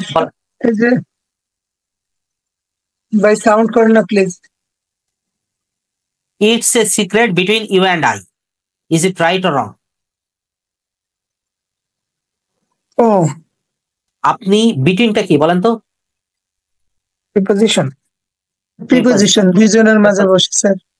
প্রিপজিশনের পরবর্তী অংশ কি বসে? অবজেক্টিভ ফর্ম বসে না? জি স্যার। প্রিপজিশনের পরবর্তী অংশ অবজেক্টিভ, এখানে ইউ বসছে, ইউ কি সাবজেক্টিভ ফর্ম বেশি বসছে? নেভার। ইউ এর অবজেক্টিভ ফর্মও কিন্তু ইউ সাবজেক্টিভ ফর্মও দেখতে যেরকম, অবজেক্টিভ ফর্ম দেখতেও একই রকম, কিন্তু আই তো আলাদা। আই তো সাবজেক্টিভ ফর্ম আই, আর অবজেক্টিভ ফর্ম কি? মি। তার মানে it's a secret between you and me. এটা কেন হইলো? ওই যে প্রিপজিশনের পরে আমরা কি জানি, প্রিপজিশনের পরে কি বসবে? Objective form. প্রিপজিশনের পরে অবজেক্টিভ ফর্ম বসবে, ঠিক আছে? এই ছিল আজকে আমাদের ক্লাস। আমাদের ক্লাসের সব টপিক এইটাই ছিল। সো আমরা দেখেন যে আমরা কিন্তু আমি কিন্তু আপনাদেরকে এর আগে অ্যাডভান্স একটা বলেছিলাম যে এই যে বিসিএস এর মনে হয় ঘোষণা খুব দ্রুতই দিয়ে দিবে 47-এ। তো 47 দিলে তখন আমরা কিন্তু একদম সিলেবাস ওরিয়েন্টেড। তার আগে দেখেন আমরা যতগুলো ক্লাস নিচ্ছি এগুলো দেখেন আপনাদের বেসিক, অন্তত বেসিক, শুধু বেসিক না, কিন্তু এগুলো কিন্তু একদম টু দা পয়েন্টই পড়াচ্ছি আমি। শুধু বেসিকের জন্য পড়াচ্ছি না যে শুধু বেসিক ডেভেলপ করছে, বেসিকে কাজে লাগছে। আমি চেষ্টা করি যে সবসময় একদম বেসিক থেকে কথা বলতে, বাট এইগুলো কিন্তু প্রত্যেকটাই টু দা পয়েন্ট, অর্থাৎ বিসিএস সিলেবাস নির্ভর পড়াশোনা, মানে একদমই বিসিএস সিলেবাস নির্ভর পড়াশোনা। মানে এর বাইরে আমি চাকরির পড়াশোনার বাইরে আমি তেমন কিছু যাই নাই। অনেক পড়াশোনা আছে যে চাকরি পড়াশোনার বাইরে। তো সেক্ষেত্রে আমি নেক্সট আমাদের সিলেবাসের সাথে আমি আর একটা বিষয় বলবো, আমি যখন ক্লাস করাবো তখন বলে দিব যে অ্যাডিশনাল কতগুলো ক্লাস আমি এক্সট্রা দিব, যদি আপনারা ওইভাবে আগ্রহ হন। সেটা যে বিসিএস বা অন্যান্য সকল চাকরির ক্ষেত্রে আমার সিলেবাসটা কাভার করবে ইনশাল্লাহ। তারপরেও অনেকে ব্যাংকে পরীক্ষা দেন না, তারপরে যে বিভিন্ন কর্পোরেশন গুলাতে পরীক্ষা দেন, কি বলে ওই যে আপনার গ্যাস ফিল্ড বলেন, এনএসআই বলেন, অনেক সময় যে দুর্নীতি দমন কমিশন, এদের ইংলিশ গুলো কিন্তু ধরেন অনেক সময় আইবিএ পরীক্ষা দেয়, বিআইবিএম তো এখন দিচ্ছে, আইবিএ নাই। সো ওদের প্রশ্ন প্যাটার্নটি কিন্তু অনেকটা জিআরই টাইপের, জিআরই স্টাইলের প্রশ্ন প্যাটার্ন। সো আমাদের বেসিক ইংলিশের সাথে আমরা যদি একটু প্র্যাকটিস শিট থেকে ওইগুলো সলিউশন করি, তাহলে কিন্তু আমাদের সকল চাকরির প্রিপারেশনও কিন্তু হয়ে যায়। সো আমি ওইটা, আপনারা আগ্রহ থাকলে আমাকে জানাবেন, আমি নিজ থেকেই জানাবো, তারপর আপনাদেরও আগ্রহ থাকতে হবে। আমি ওইগুলো একটু দেখাই দিব, ক্লাস নিব, যাতে আপনারা বিসিএস এর পাশাপাশি অন্যান্য চাকরির পরীক্ষা দিতে গেলে যেন ইংরেজিতে খাবি খাইতে না হয়। বুঝতে পারছেন? আশরাফুল প্রশ্ন করবেন? করেন। স্যার বলছি কি, ক্লাসটা তো মনে হচ্ছে যে রেকর্ড করেছেন, তো এই রেকর্ড কি দেন না কোথাও নাকি? হ্যাঁ স্যার এটা আছে, ইউটিউবে তো আছে। আচ্ছা, আমি বলি, রেকর্ড হলো বিসিএস জার্নির অ্যাডিশনাল এসপি মান্নাদের নামে একটা আছে, আপনার হলো ওই ইউটিউব আছে, হ্যাঁ ইউটিউব চ্যানেল আছে, আমি ওটা দিব, ওখানে পাবেন। আপনি মেহেদিস ইংলিশ পয়েন্টের ইউটিউব চ্যানেল আছে, ওখানে পাবেন। মেহেদিস ইংলিশ পয়েন্টের ফেসবুক পেজ আছে, ওখানেও পাবেন। লিংকটা কি হোয়াটসঅ্যাপ গ্রুপে দিছেন কি? লিংকটা হোয়াটসঅ্যাপ গ্রুপে দিলে মনে হয় ওই জায়গা গ্রুপে থেকে আমি আগেও দিছিলাম, আজকেও দিয়ে দিব, অসুবিধা নেই। স্যার আপনার ইউটিউবের লিংকটা দিয়ে দেন কাইন্ডলি স্যার। গত ক্লাসে দিছিল তো।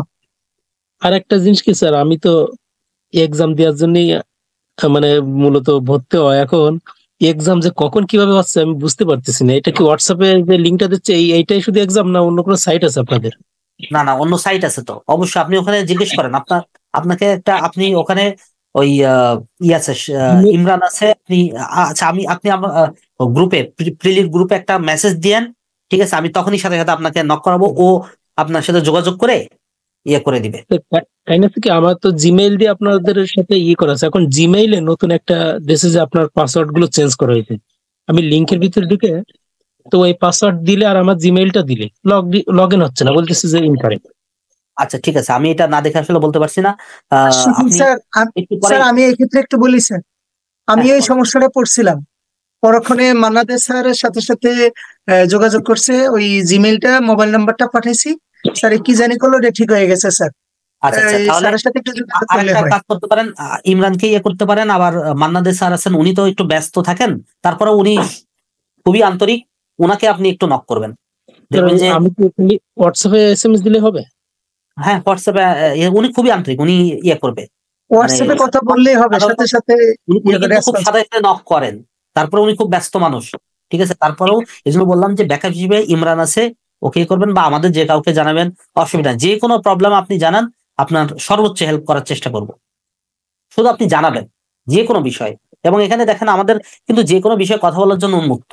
আপনি এই যে আমি যে ক্লাসে পড়াচ্ছি, আপনি চাইলে সমালোচনা করতে পারেন যে স্যার ঠিকভাবে পড়ানো হচ্ছে না, এটা হচ্ছে না, ওইটা হচ্ছে না, আপনি করতে পারেন, আমি সবসময় ওয়েলকাম করি এটা। বুঝতে পারছেন? না স্যার, আসলে কি মানে খুব ভালো লেগেছে, কারণ অনেকটা আছে বেসিক ধারণা পাই যাচ্ছে, বুঝলেন? শুধু বেসিক না, আসলে যেটা হচ্ছে মৌলিক জিনিস আমাদের অনেকটা অজানা। দেখে মনে হচ্ছে কি কিছু কিছু সেন্টেন্স আপনার, কিছু কিছু সেন্টেন্স মনে হচ্ছে কি না এটাই তো কারেক্ট, কোনো সময় ভুল হতে পারে না, কিন্তু আসলে ওর ভিতরে যে এত ভুল, তা ক্লাস না করলে তো বুঝতে পারতাম না। হ্যাঁ সেটাই। দেখেন আরো একটা বিষয় আছে, যে আমরা এই যে আসলে এই যে বিসিএস এর সিলেবাসটা মানে সার্কুলারটা দিলে, তখন আমরা আমাদের একদম ফুল, মানে একদম বিসিএস প্রিলির প্রিপারেশন পুরো একদম মানে A to Z প্রিপারেশন দিব। সেক্ষেত্রে আমার ইংলিশটা অর্গানাইজড হবে, তখন ক্লাসের লেন্থটা মোটামুটি ধরেন 1.5 ঘন্টা থেকে 2 ঘন্টার হয়তো ক্লাস হবে, যাতে একটা ক্লাসে আমরা কি মানে সিলেবাস ধরে ধরে একদম A to Z, একদম শুরু থেকে শেষ পর্যন্ত করবো। তখনও কিন্তু আমি বেসিক পড়াবো, এমন না যে মানে টেনশন করার কোনো কারণ নাই যে এখন বেসিক পড়াচ্ছি তখন আমি বেসিক নিয়ে কথা বলবো না, নেভার। আমার যে প্রবলেম, দরকার হলে আমি আপনাদেরকে যদি প্রমিস করি যে আজকে 2 ঘন্টা ক্লাস নিব, আমি প্রয়োজন বোধে আরো আধা ঘন্টা চেয়ে নিব, যে আমাকে দেন আর আধা ঘন্টা দেন, আমি একটু ধরে ধরে পড়াই যাই। বুঝতে পারছেন? সো একটু থাকেন, পড়াশোনার মধ্যে থাকেন। শোনেন, গাইডলাইনটা আসলে টিচার আমাদের কাজ কি? আপনাদেরকে গাইড করা, কিন্তু আপনারা নিজেরাই পারেন পড়তে। আমি এটা বিশ্বাস করি, নিজেরাই। অনেকে আছেন যে আমার থেকে ভালো জানেন, যেহেতু আপনার থেকে বয়সে আমি একটু বড়, তো সেক্ষেত্রে আমার মনে হয় কিছু গাইড করতে পারি, দ্যাটস ইট, আর কিছু না। কাইন্ড হচ্ছে কি, যে কোনো সাকসেসের জন্য গাইডলাইনটাই মেন, আমি যেটা মনে করি। কারণ কি, অবশ্যই। আপনারা যারা আরেকটা কথা বলি, এটা আমি সবসময় বলি। আমি যখন আমার ইউনিভার্সিটি অ্যাডমিশন টেস্টের ক্লাসগুলো নিই, তখন আমি একই কথা বলি। আপনার আর আমার সাথে পার্থক্য কি বলেন তো? আমার আর আপনার মধ্যে পার্থক্য হলো বয়স। আপনি হয়তো প্রবাবলি আমার থেকে 5 বছরের ছোট, সো আমি 5 বছর আগে চাকরি পাবো, আপনি 5 বছর পরে চাকরি পাবেন, দ্যাটস ইট, যদি আপনি পরিশ্রম করেন। জি, এর বাইরে ভাই কোনো পার্থক্য নাই। অনেকে বলবে ইনস্টিটিউশনাল প্রাইড, বলবে অমুক তমক, এইটা ওইটা এই সেই বলবে, নাথিং, কিচ্ছু না, কিচ্ছু না। আল্লাহ যদি কপালে রাখে, মানে আপনাকে চেষ্টা করতে হবে, তারপর আল্লাহ যদি কপালে রাখে, দেখবেন যে আপনি পাবেন। এইটা না পাইলে ওইটা পাবেন, ওইটা না পাইলে মোটামুটি আপনি সম্মানজনক একটা কিছু করে ফেলতে পারবেন। বুঝতে পারছেন? সো আল্লাহর উপর ভরসা রেখে বাবা মার দোয়া নিয়ে পড়াশোনা করেন, আশা করি ইয়া হবেন। আর যে কোনো প্রবলেমে আমরা আছি, যে কোনো প্রবলেম শেয়ার করবেন।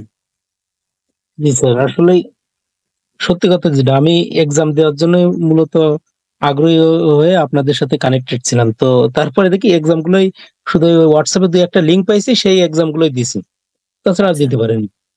না আশরাফুল স্যার, আমি তো দেখছি প্রতিদিনই 2-1 দিন পর পরই পরীক্ষা থাকে, কিন্তু আপনি খেয়াল রাখবেন অনেক সময় রাত্রেই কিন্তু লিঙ্ক দেয়, আবার প্রতি শুক্রবারও মডেল টেস্ট দেয়, অনেকগুলো পরীক্ষা হচ্ছে। মিসইনফর্ম হয়েছে আর কি। হ্যাঁ, মানে ইয়ে হচ্ছেন আর কি, ওই উনি সঠিক লিঙ্কটা হয়তো পায় নাই। ঠিক আছে, আজকে আপনি আমাকে একটু পরেই, আমি ক্লাস শেষ করলে নক করবেন, ঠিক আছে? আমি ফিক্স করে দিচ্ছি, যেভাবে ফিক্স করে দিচ্ছি।